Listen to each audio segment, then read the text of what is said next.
Hi friends, welcome to Asha's plants and flowers YouTube channel. ದಾಸವಾಳ ಗಿಡದಲ್ಲಿ ಚೆನ್ನಾಗಿ ಹೂ ಬರಬೇಕು ಅಂತಂದರೆ ಹೂವಿನ ಕಲರ್ ಡಾರ್ಕ್ ಆಗಿರಬೇಕು, ಯಾವುದೇ ರೀತಿ ಅದರಲ್ಲಿ ಫಂಗಸ್ ಬರಬಾರ್ದು, ಎಲೆಗಳಲ್ಲಿ ಶೈನಿಂಗ್ ಇರಬೇಕು. ಎಲೆಗಳು ಎಷ್ಟು ಹೆಲ್ದಿ ಆಗಿರುತ್ತೋ ಅಷ್ಟು ಚೆನ್ನಾಗಿ ಅದು ಫ್ಲವರ್ ಪ್ರೊಡ್ಯೂಸ್ ಮಾಡುತ್ತೆ. ಈ ಎಲ್ಲ ರೀತಿ ನಮ್ಮ ಗಿಡದಲ್ಲಿ ರಿಸಲ್ಟ್ ಚೆನ್ನಾಗಿ ಬರಬೇಕು ಅಂತಂದರೆ ಅದೇ ರೀತಿ ನಾವು ಅದಕ್ಕೆ ಪರಿಶ್ರಮ ಕೂಡ ಮಾಡಬೇಕು. ಕಟಿಂಗ್ಸ್ ನೋಡ್ತಾ ಇರ್ಬೋದು, ನನ್ನ ಕಟಿಂಗ್ಸ್ ಹಚ್ಚಿರುವಂಥ ಎಲ್ಲ ಗಿಡಗಳಲ್ಲೂ ಹೂಗಳು ಬರ್ತಾ ಇದೆ. ಇನ್ನೂ ಗಿಡಗಳಲ್ಲಿ ಅಷ್ಟೊಂದು ಎಲೆಗಳಿಲ್ಲ, ಬಟ್ ಅದರಲ್ಲಿ ಫ್ಲವರ್ಸ್ ತುಂಬ ಚೆನ್ನಾಗಿ ಬರ್ತಾ ಇದೆ. ಇದಕ್ಕೇನು ಕಾರಣ ಅಂತಂದರೆ ನಾನು ಕೊಡುವಂಥ ಫರ್ಟಿಲೈಸರ್. ನಾನು ಯಾವುದೇ ಫರ್ಟಿಲೈಸರ್ ಕೊಟ್ಟರೂ ನಿಮ್ಮ ಜೊತೆ ಅದನ್ನು ಡೀಟೇಲಾಗಿ ಶೇರ್ ಮಾಡ್ತಾನೆ ಬಂದಿದ್ದೀನಿ. ನೀವು ಕೂಡ ನಾನು ಹೇಳಿರುವಂಥ ಫರ್ಟಿಲೈಸರ್ ಆಗಿರ್ಬೋದು ಅಥವಾ ಸ್ಪ್ರೇ ಮೂಲಕ ನಾನು ಯಾವ ರೀತಿ ಫರ್ಟಿಲೈಸರ್ ಮಾಡ್ತೀನಿ ಅದನ್ನು ಕೂಡ ನಾನು ನಿಮಗೆ ತಿಳಿಸ್ತಾನೆ ಬಂದಿದ್ದೀನಿ. ನೀವು ಅದೇ ರೀತಿ ಸ್ಟೆಪ್ ಬೈ ಸ್ಟೆಪ್ ಫಾಲೋ ಮಾಡ್ತಾ ಇದ್ದರೆ ನಿಮ್ಮ ಗಿಡದಲ್ಲೂ ಕೂಡ ಈ ರೀತಿ ಹೂಗಳು ಬರೋದರಲ್ಲಿ ಯಾವುದೇ ಸಂಶಯ ಇಲ್ಲ. ನೋಡ್ತಾ ಇರ್ಬೋದು, ಚಿಕ್ಕ ಚಿಕ್ಕ ಕಟಿಂಗ್ಸ್ಗಳಲ್ಲೂ ಕೂಡ ಫ್ಲವರ್ಸ್ ಬರ್ತಾ ಇದೆ. ನಾವು ಹಾಕುವಂಥ ಫರ್ಟಿಲೈಸರ್ ಜೊತೆಗೆ ನೈಸರ್ಗಿಕವಾಗಿ ಗಿಡಕ್ಕೆ ಕೆಲವೊಂದು ವಸ್ತುಗಳು ಬೇಕಾಗುತ್ತೆ. ಅದೇನು ಅಂತಂದರೆ ಸೂರ್ಯನ ಬೆಳಕು ಚೆನ್ನಾಗಿ ಗಿಡಕ್ಕೆ ಸಿಕ್ಕಾಗ ಮಾತ್ರ ಗಿಡ ಚೆನ್ನಾಗಿ ಆಹಾರವನ್ನು ತಯಾರು ಮಾಡುತ್ತೆ. ಆಹಾರ ಚೆನ್ನಾಗಿ ತಯಾರು ಮಾಡಿದಾಗ ಇದೇ ರೀತಿ ಗಿಡದಲ್ಲಿ ಹೂಗಳು ಬರ್ತಾ ಇರುತ್ತೆ. ಗಿಡ ಎಷ್ಟು ಹಚ್ಚ ಹಸಿರಾಗಿರುತ್ತೋ, ಎಷ್ಟು ಅದರ ಎಲೆಗಳು ಅದರ ಫಾಲೇಜಸ್ ಚೆನ್ನಾಗಿ ಹಸಿರಾಗಿರುತ್ತೋ ಅಷ್ಟು ಚೆನ್ನಾಗಿ ಗಿಡ ತನ್ನ ಎನರ್ಜಿಯನ್ನು ಬೂಸ್ಟ್ ಮಾಡಿಕೊಳ್ಳುತ್ತೆ. ಇದಕ್ಕೆ ಕೆಲವೊಂದು ವಸ್ತುಗಳು ಕೂಡ ಬೇಕಾಗುತ್ತೆ. ಅದೇನು ಅಂತಂದರೆ ನೈಟ್ರೋಜನ್ ಆಗಿರ್ಬೋದು, ಫಾಸ್ಫರಸ್ ಆಗಿರ್ಬೋದು ಹಾಗೂ ಪೊಟ್ಯಾಷಿಯಮ್ ಆಗಿರ್ಬೋದು. ಈ 3 ವಸ್ತುಗಳು ಗಿಡಕ್ಕೆ ಮುಖ್ಯವಾಗಿ ಬೇಕಾಗಿರುವಂಥ ಒಂದು ಎಲಿಮೆಂಟ್ಸ್. ಇವುಗಳನ್ನು ನಾವು 8 ದಿನಕ್ಕೊಮ್ಮೆ, ವಾರಕ್ಕೊಮ್ಮೆ, 15 ದಿನಕ್ಕೊಮ್ಮೆ ಚೇಂಜ್ ಮಾಡ್ತಾ ನಮ್ಮ ಹತ್ರ ಇರುವಂಥ ವಸ್ತುಗಳಿಂದ ನಾವು ಗಿಡಕ್ಕೆ ಫರ್ಟಿಲೈಸರ್ ಮಾಡ್ತಾ ಬಂದರೆ ಗಿಡದಲ್ಲಿ ಯಾವುದೇ ರೀತಿ ತೊಂದರೆ ಕಂಡು ಬರಲ್ಲ.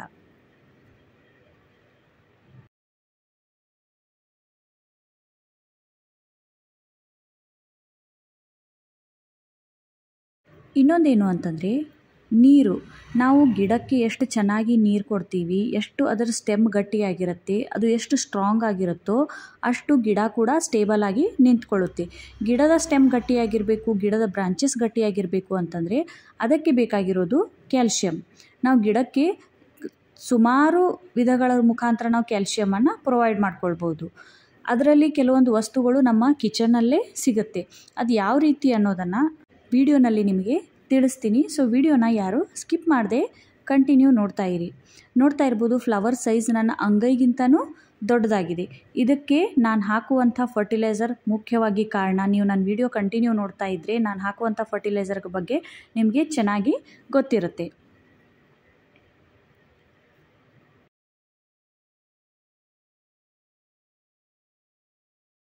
ಮತ್ತೊಂದೇನು ರೀಸನ್ ಅಂತಂದರೆ ಗಿಡದ ಎಲೆಗಳು ಚೆನ್ನಾಗಿ ಕ್ಲೀನ್ ಆಗಿರಬೇಕು. ಅದರ ಮೇಲೆ ಇವಾಗ ಚಳಿ ಶುರುವಾಗಿರೋದ್ರಿಂದ, ತುಂಬ ಗಾಳಿ ಬೀಸ್ತಾ ಇರೋದ್ರಿಂದ ಧೂಳು ಬಂದು ಗಿಡದ ಎಲೆಗಳ ಮೇಲೆ ಮೆತ್ಕೊಂಡು ಬಿಟ್ಟರೆ ಗಿಡ ಚೆನ್ನಾಗಿ ಆಹಾರವನ್ನು ತಯಾರು ಮಾಡಲ್ಲ. ಹೀಗಾಗಿ ನಾವು ದಿನಾಲೂ ಬೆಳಗ್ಗೆ ಹಾಗೂ ಸಾಯಂಕಾಲ ನಾನು ಡೈಲಿ ನನ್ನ ವಿಡಿಯೋನಲ್ಲಿ ತಿಳಿಸ್ತಾನೆ ಇರ್ತೀನಿ. ಸೊ ಗಿಡಕ್ಕೆ ಚೆನ್ನಾಗಿ ನೀವು ಪ್ಲೇನ್ ವಾಟರ್ನಿಂದ ಸ್ಪ್ರೇ ಮಾಡೋದ್ರಿಂದ ಗಿಡದ ಫಾಲಿಯೇಜಸ್ ಏನಾಗಿರುತ್ತೆ ಅಂತಂದರೆ ಕ್ಲೀನ್ ಆಗಿರುತ್ತೆ. ನೋಡ್ತಾ ಇರ್ಬೋದು, ಚಿಕ್ಕ ಚಿಕ್ಕ ಕಟಿಂಗ್ಸ್ಗಳಲ್ಲಿ ಈ ರೀತಿ ಫ್ಲವರ್ಸ್ ಬರೋದಕ್ಕೆ ನಾನು ಏನು ಮಾಡ್ತೀನಿ ಅಂತಂದರೆ ಡೈಲಿ ಕಟಿಂಗ್ಸ್ ಆಗಿರ್ಬೋದು, ದೊಡ್ಡ ಗಿಡ ಆಗಿರ್ಬೋದು, ಪಾಟಲ್ಲಿರ್ಬೋದು ಅಥವಾ ಗ್ರೋ ಬ್ಯಾಗಲ್ಲಿರ್ಬೋದು, ಡೈಲಿ ಇದಕ್ಕೆ ನಾನು ಪ್ಲೇನ್ ವಾಟರ್ನಿಂದ ಸ್ಪ್ರೇ ಮಾಡ್ತಾನೆ ಇರ್ತೀನಿ. ಹಾಗಾಗಿ ನನ್ನ ಗಿಡಗಳು ಹಸಿರಾಗಿರೋದ್ರ ಜೊತೆಗೆ ತುಂಬ ಹೆಲ್ದಿಯಾಗಿದೆ. ಇಷ್ಟೆಲ್ಲ ಆದ ನಂತರ ನಾವು ಇವಾಗ ಯಾವ ಒಂದು ಫರ್ಟಿಲೈಸರನ್ನು ಗಿಡಕ್ಕೆ ಸ್ಪ್ರೇ ಮಾಡಬೇಕು ಅನ್ನೋದನ್ನು ತಿಳ್ಕೊಳ್ಳೋಣ ಬನ್ನಿ. ನೋಡಿ, ನಾನಿಲ್ಲಿ 2 ದಿನಗಳ ಹಿಂದೆ ನನ್ನ ಹತ್ರ ಇರುವಂಥ ಕಾಂಪೋಸ್ಟನ್ನು 1 ಲೀಟರ್ ನೀರಿನಲ್ಲಿ ನೆನೆಯೋದಕ್ಕೆ ಇಟ್ಟಿದ್ದೆ. 1 ದಿನ ಇಡ್ಬೋದು ಅಥವಾ 2 ದಿನ ಇಟ್ಟರೂ ಓಕೆ. ಇದನ್ನು ನೀವು ಚೆನ್ನಾಗಿ ಒಂದು ಕಾಟನ್ ಬಟ್ಟೆಯಲ್ಲಿ ಸೋಸಿ ಒಂದು ಮಗ್ನಲ್ಲಿ ತಗೊಳ್ಬೇಕು. ಇದರಲ್ಲಿ ಚೆನ್ನಾಗಿ ನೈಟ್ರೋಜನ್ ಇರೋದ್ರಿಂದ ಗಿಡಗಳು ತುಂಬ ಚೆನ್ನಾಗಿ ಗ್ರೋ ಆಗೋದಕ್ಕೆ ಸಹಾಯ ಮಾಡುತ್ತೆ. ಜೊತೆಗೆ ಇದರಲ್ಲಿ ನಾನು 1/2 ಸ್ಪೂನ್ನಷ್ಟು ಎಪ್ಸಮ್ ಸಾಲ್ಟನ್ನು ತೊಗೊಳ್ತಿದ್ದೀನಿ. ಇದು ಕೂಡ ಗಿಡಕ್ಕೆ ಒಂದು ರೀತಿ ಒಳ್ಳೆಯ ಫಾಲೇಜಸನ್ನು ಕೊಡುತ್ತೆ. ನೆಕ್ಸ್ಟ್ ಬಂದು ರಾ ಮಿಲ್ಕ್. ನಿಮ್ಮ ಹತ್ರ ಇರುವಂಥ ಹಸಿ ಹಾಲನ್ನು ನೀವು ಒಂದು 2 ರಿಂದ 3 ಸ್ಪೂನ್ನಷ್ಟು ಇಲ್ಲಿ ತಗೊಳ್ಳಿ. ಈ 3 ಇಂಗ್ರೀಡಿಯೆಂಟ್ಸ್ ಏನು ಮಾಡುತ್ತೆ ಅಂತಂದರೆ ಗಿಡಗಳಿಗೆ ಬೇಕಾಗಿರುವಂಥ ನೈಟ್ರೋಜನ್ ಹಾಗೂ ಮೆಗ್ನೀಷಿಯಂ ಸಲ್ಫೇಟ್ ಜೊತೆಗೆ ಕ್ಯಾಲ್ಶಿಯಂ ಈ ಮೂರು ಗಿಡಕ್ಕೆ ಬೇಕಾಗಿರೋದ್ರ ಜೊತೆಗೆ ಗಿಡವನ್ನು ತುಂಬ ಸ್ಟ್ರಾಂಗ್ ಆಗಿ ಮಾಡುತ್ತೆ. ನೋಡ್ತಾ ಇರ್ಬೋದು ಈ ಮೂರು ಮಿಕ್ಸ್ಚರ್ ಜೊತೆಗೆ ನಾನಿಲ್ಲಿ 2 ಲೀಟರ್ನಷ್ಟು ನೀರನ್ನು ಹಾಕ್ಕೊಳ್ತಾ ಇದ್ದೀನಿ. ಇದು ತುಂಬ ತೆಳುವಾಗಿ ನೀವು ರೆಡಿ ಮಾಡ್ಕೊಳ್ಬೇಕು, ತುಂಬ ಥಿಕ್ಕಾಗಿ ಮಾಡ್ಕೊಳ್ಬೇಡಿ. ಎಷ್ಟು ತೆಳುವಾಗಿ ನೀವು ಇದನ್ನು ರೆಡಿ ಮಾಡ್ಕೊಳ್ತೀರೋ ಅಷ್ಟು ಒಳ್ಳೆಯ ರಿಸಲ್ಟ್ ಬರುತ್ತೆ.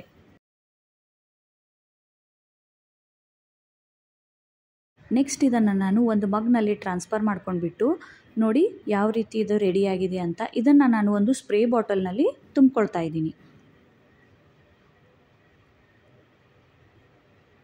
ಈ ರೀತಿ ಒಂದು ಸ್ಪ್ರೇ ಬಾಟಲ್ನಲ್ಲಿ ತುಂಬ್ಕೊಂಡ್ಬಿಟ್ಟು ಇದನ್ನು ಚೆನ್ನಾಗಿ ಮಿಕ್ಸ್ ಮಾಡಿ ಎಪ್ಸಮ್ ಸಾಲ್ಟ್ ಕರಗೋವರೆಗೂ ನೀವು ಇದನ್ನು ಮಿಕ್ಸ್ ಮಾಡ್ಕೊಳ್ಬೇಕು. ಹಾಗೆ ಡೈರೆಕ್ಟಾಗಿ ಇದನ್ನು ನೀವು ಬಾಟಲ್ಗೆ ಫಿಲ್ ಮಾಡ್ಕೊಳ್ಬೇಡಿ. ಎಪ್ಸಮ್ ಸಾಲ್ಟ್ ಕರಗೋದಕ್ಕೆ ಸ್ವಲ್ಪ ಟೈಮ್ ತೊಗೊಳುತ್ತೆ. ಚೆನ್ನಾಗಿ ಇದನ್ನು ಮಿಕ್ಸ್ ಮಾಡ್ಕೊಂಡ್ಬಿಟ್ಟು ಕಾಂಪೋಸ್ಟ್ ಹಾಲು ಹಾಗೂ ಎಪ್ಸಮ್ ಸಾಲ್ಟ್ ಮೂರನ್ನು ಮಿಕ್ಸ್ ಮಾಡಿ ನೀವು ಒಂದು ಸ್ಪ್ರೇ ಬಾಟಲ್ನಲ್ಲಿ ಫಿಲ್ ಮಾಡ್ಕೊಂಡ್ಬಿಟ್ಟು ಗಿಡದ ಪ್ರತಿಯೊಂದು ಎಲೆಯ ಮೇಲೆ ಎಲೆಯ ಬುಡಕ್ಕೆ ಚೆನ್ನಾಗಿ ನೀವು ಸ್ಪ್ರೇ ಮಾಡೋದ್ರಿಂದ ಗಿಡಗಳಿಗೆ ನಾವು ಮಣ್ಣಿನಲ್ಲಿ ಕೊಡೋ ಫರ್ಟಿಲೈಸರ್ ಜೊತೆಗೆ ನಾವು ಈ ರೀತಿ ಗಿಡಕ್ಕೆ ಸ್ಪ್ರೇ ಮಾಡೋದ್ರಿಂದ ಗಿಡಗಳಿಗೆ ರಿಸಲ್ಟ್ ತುಂಬ ಚೆನ್ನಾಗಿ ಬರುತ್ತೆ. ಗಿಡಗಳಿಗೆ ಮೇಲಿನಿಂದನೂ ಫರ್ಟಿಲೈಸರ್ ಮಾಡಿದಾಗತ್ತೆ, ಮಣ್ಣಿನಿಂದನೂ ಅದಕ್ಕೆ ಎನರ್ಜಿ ಸಿಗೋದ್ರಿಂದ ಗಿಡ ಏನಾಗುತ್ತೆ ಅಂತಂದರೆ ಇನ್ನೂ ಚೆನ್ನಾಗಿ ಸ್ಪೀಡಾಗಿ ಫ್ಲವರ್ಸನ್ನು ಪ್ರೊಡ್ಯೂಸ್ ಮಾಡುತ್ತೆ.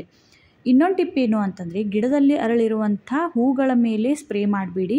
ಗಿಡಗಳೇನಾಗುತ್ತೆ ಅಂತಂದರೆ ಹಾಳಾಗಿ ಹೋಗಿಬಿಡುತ್ತೆ. ಹಾಗಾಗಿ ಇದರಲ್ಲಿ ಅರಳಿರುವಂಥ ಹೂಗಳನ್ನು ನೀವು ರಿಮೂವ್ ಮಾಡಿಬಿಟ್ಟು ನಂತರ ಈ ಒಂದು ಸ್ಪ್ರೇಯನ್ನು ಚೆನ್ನಾಗಿ ನೀವು ಗಿಡಗಳಿಗೆ ಸ್ಪ್ರೇ ಮಾಡೋದು ಒಳ್ಳೆಯದು. ಇನ್ನೊಂದೇನು ಅಂತಂದರೆ ಹಾಲಿಲ್ಲ ಅಂತಂದರೆ ನೀವು ಇದಕ್ಕೆ ಹಾಲಿನ ಬದಲಾಗಿ ನಾವು ತೆಳುವಾಗಿರುವಂಥ ಮಜ್ಜಿಗೆ ಕೂಡ ಹಾಕ್ಕೊಳ್ಬೋದು. ಹಾಲಿನಲ್ಲಿ ಇರುವಂತೆ ಕ್ಯಾಲ್ಶಿಯಂ ನಮಗೆ ಮಜ್ಜಿಗೆಯಲ್ಲೂ ಕೂಡ ಸಿಗುತ್ತೆ. ಮನೆಯಲ್ಲಿ ನಾವು ಬೆಣ್ಣೆ ತೆಗೆದ ನಂತರ ಉಳಿದಿರುವಂಥ ತೆಳುವಾದ ಮಜ್ಜಿಗೆಯನ್ನು ಕೂಡ ಇದರಲ್ಲಿ ಮಿಕ್ಸ್ ಮಾಡೋದ್ರಿಂದ ಹಾಲು ಮಾಡುವಂಥ ಕೆಲಸವನ್ನು ಮಜ್ಜಿಗೆ ಕೂಡ ಮಾಡುತ್ತೆ. ಇನ್ನೊಂದೇನು ಅಂತಂದರೆ ಹಾಲನ್ನು ಈ ರೀತಿ ನಾವು ಡೈಲ್ಯೂಟ್ ಮಾಡಿ ಸ್ಪ್ರೇ ಮಾಡೋದ್ರಿಂದ ಗಿಡಗಳ ಮೇಲೆ ಬರುವಂಥ ಪೌಡ್ರಿ ಮಿಲ್ಡ್ಯೂ ಏನು ಫಂಗಸ್ ಬರುತ್ತಲ್ಲ ಅದು ಕೂಡ ನಿವಾರಣೆ ಆಗುತ್ತೆ.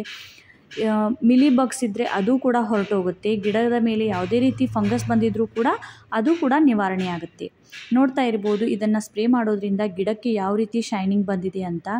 ಇದನ್ನು ನೀವು ವಾರದಲ್ಲಿ ಒಂದು ಸರಿ ಅಥವಾ 8 ರಿಂದ 10 ದಿನಗಳಿಗೊಮ್ಮೆ ಇದೇ ರೀತಿ ಗಿಡಗಳಿಗೆ ಸ್ಪ್ರೇ ಮಾಡೋದ್ರಿಂದ ನೋಡಿ ಗಿಡದ ಚಿಗುರಿಗೂ ಕೂಡ ಸ್ಪ್ರೇ ಮಾಡೋದ್ರಿಂದ ಗಿಡಗಳು ಇನ್ನೂ ಚೆನ್ನಾಗಿ ಗ್ರೋ ಆಗುತ್ತೆ.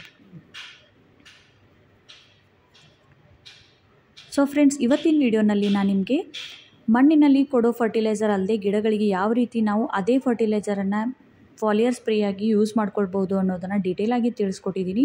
ಈ ವಿಡಿಯೋ ನಿಮಗೆ ಯೂಸ್ಫುಲ್ ಅನಿಸಿದರೆ ವಿಡಿಯೋನ ಲೈಕ್ ಮಾಡಿ, ಚಾನಲ್ಗೆ ಹೊಸಬರಾಗಿದ್ದರೆ ಸಬ್ಸ್ಕ್ರೈಬ್ ಮಾಡ್ಕೊಳ್ಳದೆ ದಯವಿಟ್ಟು ಹೋಗಬೇಡಿ.